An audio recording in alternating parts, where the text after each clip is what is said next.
ಮುಂದೆ ಜೋಗ್ ಜಂಕ್ಷನ್ಯಾಗ ಸ್ವಾಗತ ಗೆಳೆಯರ. ಸಂಸಾರ ನೌಕೆಯನ್ನು ನಾವು ಹಿಂಗೆ ದುಗಿಸ್ಕೋತ ಮುಂದೆ ಹೋಗೋಣ್ರಿ. ಯಶಸ್ವಿ ಗಂಡು ಯಾರು ಹೇಳ್ರಿ? ಯಶಸ್ವಿ ಗಂಡು ಅವ ಯಾವ ತನ್ನ ಹೆಂಡತಿ ಖರ್ಚು ಮಾಡೋದಕ್ಕಿಂತ ಹೆಚ್ಚು ಗಳಿಸ್ತಾನಲ್ಲ ಅವ ಯಶಸ್ವಿ ಗಂಡು. ಆದರೆ ಯಶಸ್ವಿ ಹೆಂಡತಿ ಯಾರು ಗೊತ್ತೇನ್ರಿ? ಅಂಥ ಗಂಡನ ಹುಡುಕೊಳ್ಳೋಕೆ ಯಶಸ್ವಿ ಹೆಂಡತಿ ಅಂತ. ಗಂಡನ್ನು ಸಂತೋಷವಾಗಿ ಇಡಲಿಕ್ಕೆ ಹೆಂಡತಿ ಏನು ಮಾಡಬೇಕು?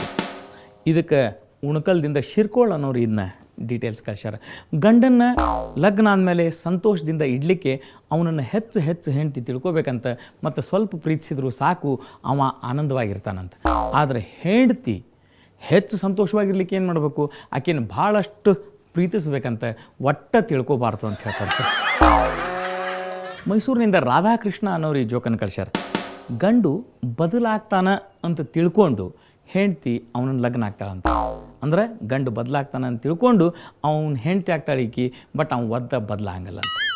ತನ್ನ ಹೆಂಡ್ತಿ ಬದಲಾಗೋದಿಲ್ಲ ಅಂತ ತಿಳ್ಕೊಂಡು ಗಂಡು ಆಕಿನ ಲಗ್ನ ಆಗ್ತಾನಂತ, ಆಕಿ ಬದಲಾಗಿ ಬೇರೆ ಆಗಿಬಿಡ್ತಾನೆ. ಸಂಸಾರದ ಬಗ್ಗೆ ಒಂದು ಫೈನಲ್ ಸ್ಟೇಟ್ಮೆಂಟ್ ಇದ್ರ ಮೇಲಿಂದ ನಾವು ಕಂಡ್ಕೋಬಹುದು. ಇದನ್ನು ಕಳಿಸಿದವರು ಇವ್ರು ಯಾರೋ ಬಿಜಾಪುರದಿಂದ ಕಳಿಸ್ಯಾರ. ಅವ್ರ ಹೆಸರು ರಮೇಶ್ ಸೊನ್ನದ್ ಅಂತ ಹೇಳಿ. ಹೆಂಡತಿ ಅನ್ನೋಕೆ ಎರಡು ಸ್ಥಿತಿ ಒಳಗೆ ಗಂಡಿಗೆ ಒಟ್ಟ ಅರ್ಥ ಆಗಲ್ಲ ಅಂತ.